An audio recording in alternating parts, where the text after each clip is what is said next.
Assalamualaikum and good day to our lecturers, Prof. Madya IRTS Dr. Ishqizat bin Taib and Prof. Madya IRTS Dr. Bukhari bin Mansur. We are from Group 3. Our group project is Hemodynamic Stenting in the Carotid Artery. So today we are presenting our group project. First of all, this is our group members. First, Muhammad Afif Rifai bin Aziz, AD 210096. Second, Muhammad Zakwan Az-Zikry bin Nozaidi, AD 210075. And me, Muhammad Afiq bin Muhammad Nazri, CD 210316. This is our contents for group presentation. First one is introduction, second is methodology, third results and discussion, and the last one is conclusion. Okay, right now we will start with the introduction part, and there are 4 elements that will describe this study. The first one is stent. Stents are critical for treating cardiovascular disease by retorting blood flow in narrow arteries. And then the second element is medical. Technological advancements have improved clinical outcomes, but the restenosis and thrombosis remain persistent and challenges. The third element is thrombosis formation. Its causes include neointimal hyperplasia, plaque buildup, and blood flow disruption post-deployment.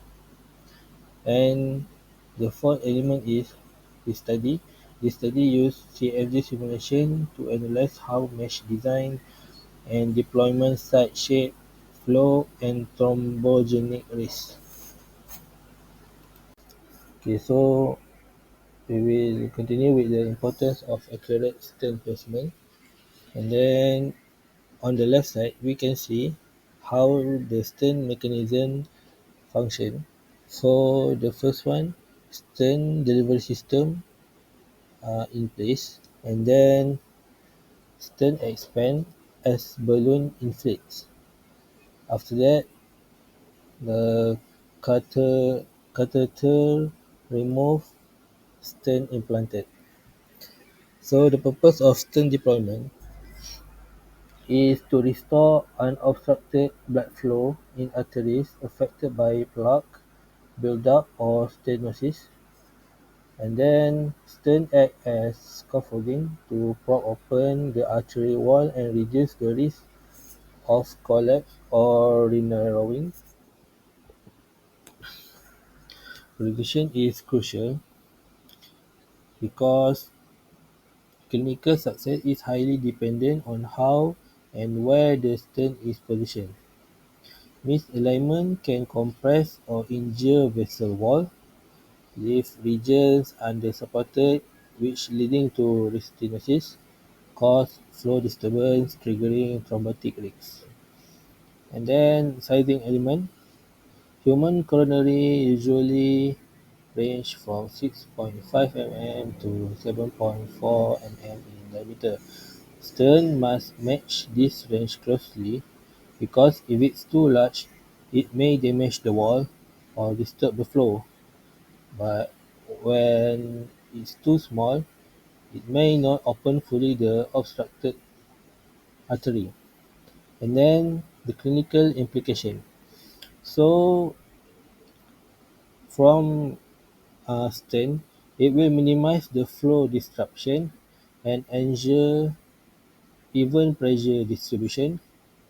It also promotes endothelial healing, reduce the chance of adverse biological responses.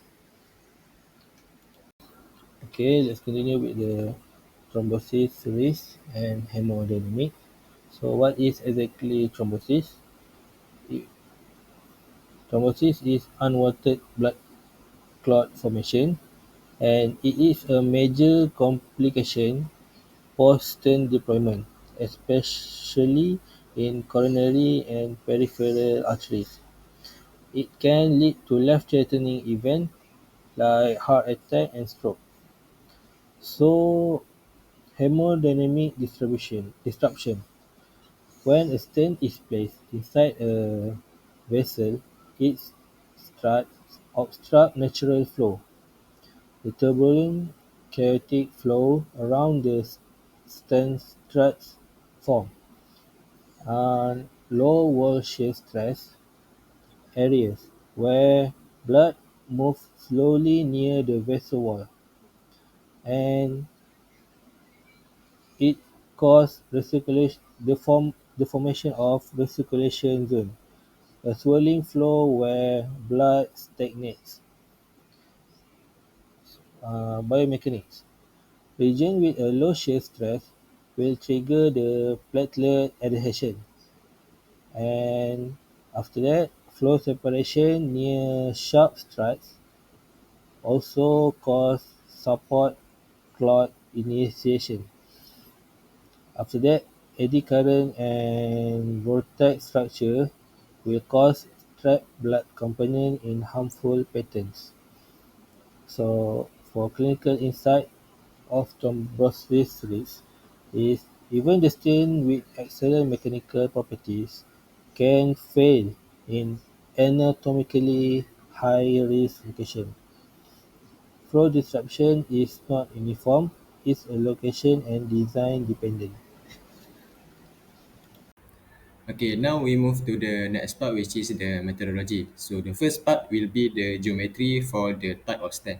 So in this section, we develop geometrical models of the carotid artery incorporating three design of stand, which is the design one, which is the silver stand, ever flat stand, and the last one will be the absolute pro stand.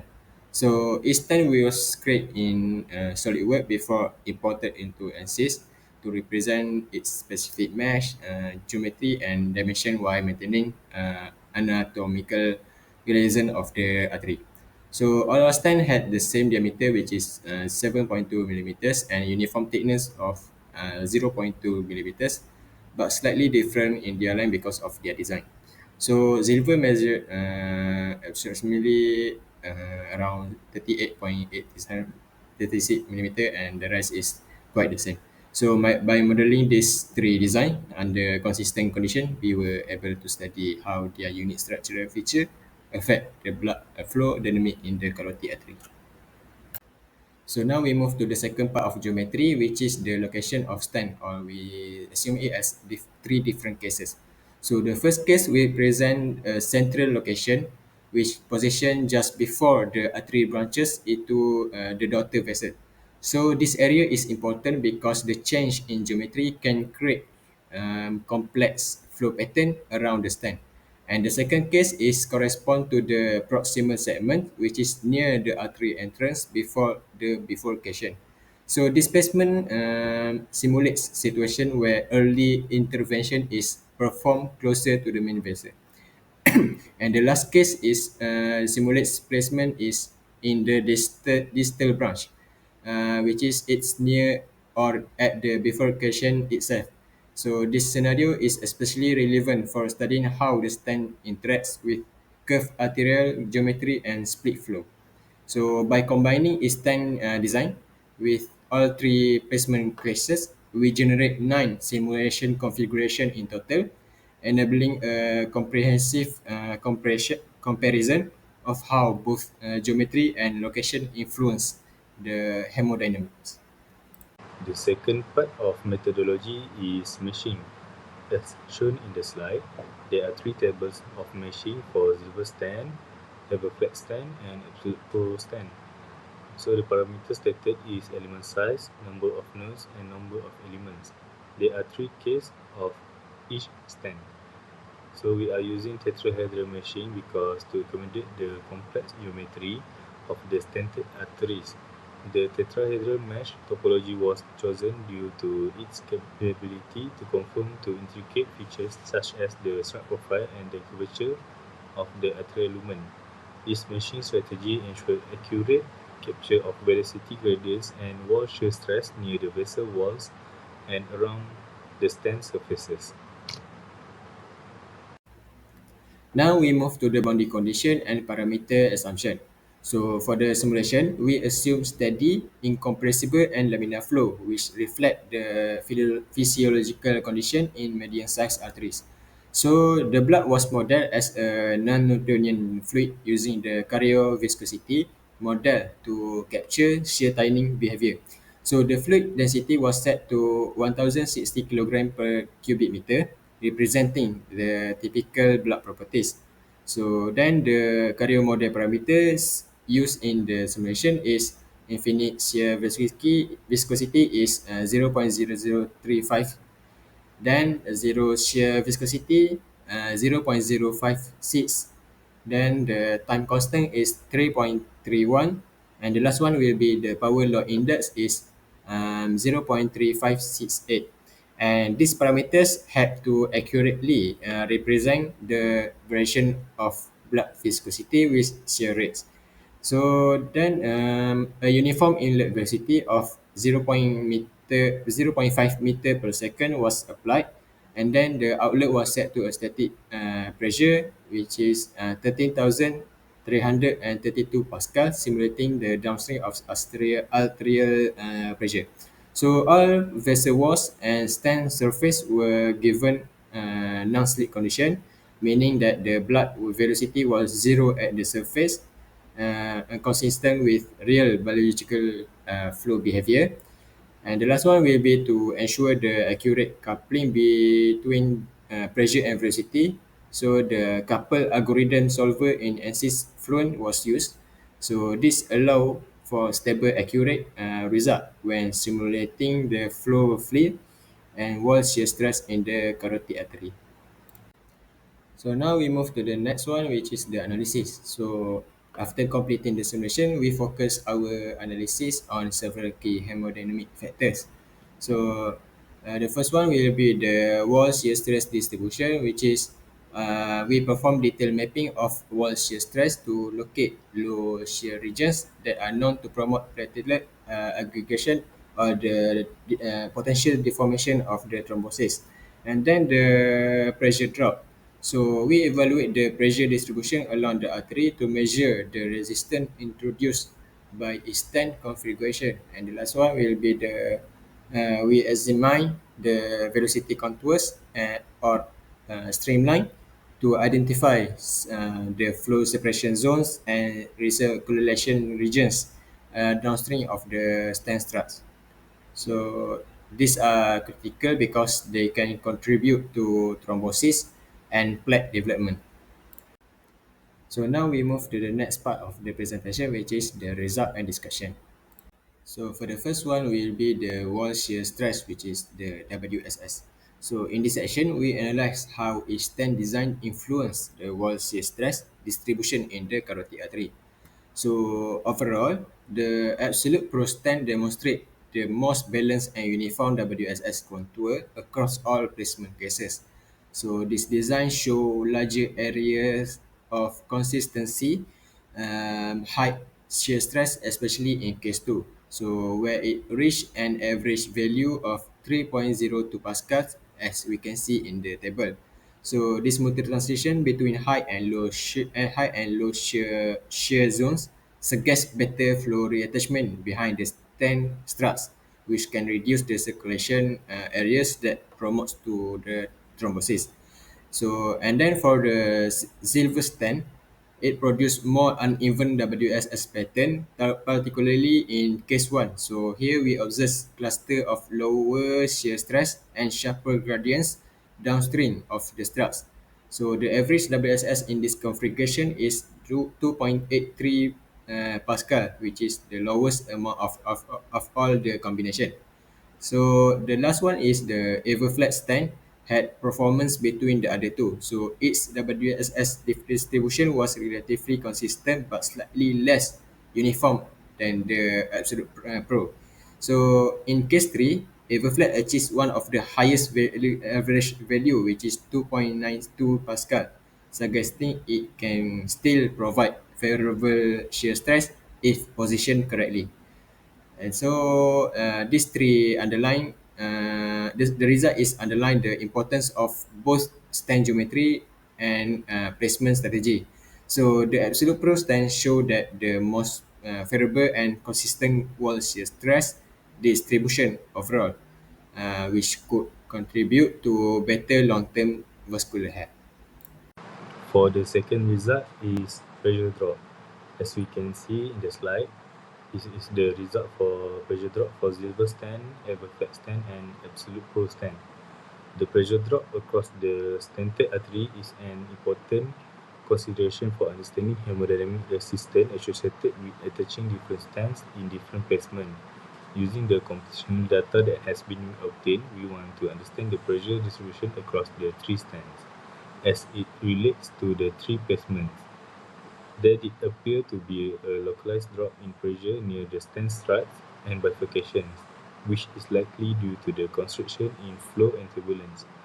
Among the stands, the silver stand had moderate pressure loss or pressure drop compared to Everflex and Absolute Pro, which across their placement had small differences. So for the next result is velocity profile. As we can see in the slide, this is the result for silver stand, Everflex stand and Absolute stand for the velocity profile. The analysis of velocity profile is very useful to highlight the flow disturbances, recirculation zones and flow separation zones associated to stand placement. Velocity vectors plots were produced to visualize the flow field behavior for all three stand cases, which help to identify the meaning of the changes to the velocity profile. It can be noted that the presence of the stand at the junction removed the original velocity profile and enhanced disturbance, which was in the stream down past the stands.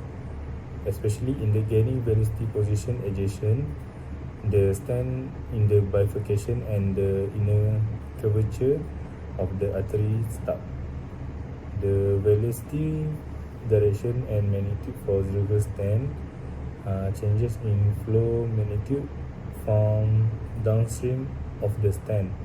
For the Everflex, noted for flow disturbances with greater consequences at the struts, particularly in case 3. The absolute pro stand shows the vector indicate smoother flow near the strut in case 1 but with obvious recirculation in case 3. These three case studies generally illustrate how important the positioning of the stand is to limit velocity change and reduce adverse flow behavior and clinical risk. Okay, for the next one is low shear area mapping result. Low wall shear stress is a known hemodynamic marker which is associated with thrombosis and neointimal hyperplasia, especially when related to the implantation of the stent in the body. In normal circumstances, sufficient WSS causes endothelial cells to release molecules that keep an anti-thrombotic and anti-inflammatory state. However, in the case where normal WSS drops below critical physiological threshold, protective stimulation is lost. When WSS is low, it becomes susceptible to forces leading to platelet addition, fibrin, and finally a thrombus. To study these thrombogenic problem areas, computational fluid dynamics simulations were conducted for 3 different stents. As we know, Silver, Everflex, and Absolute Pro. In 3 deployment case 1, case 2, case 3. After analyzing the result from CFD simulation, we then perform post-processing of the CFD result to make wall shear stress vector maps. These maps point out areas of low WSS, which would promote thrombus formation.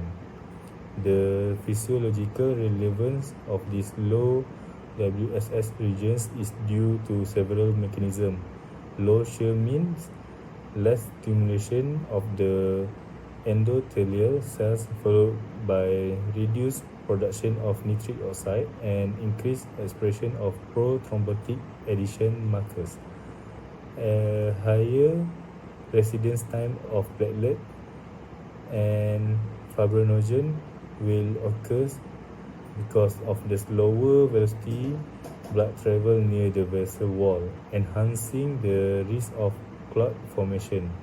Low WSS also often coincides with recirculation zone or region where blood travel becomes disturbed or stagnant, meaning cellular elements will be suspended longer in this area, further increasing the viability of thrombus formation.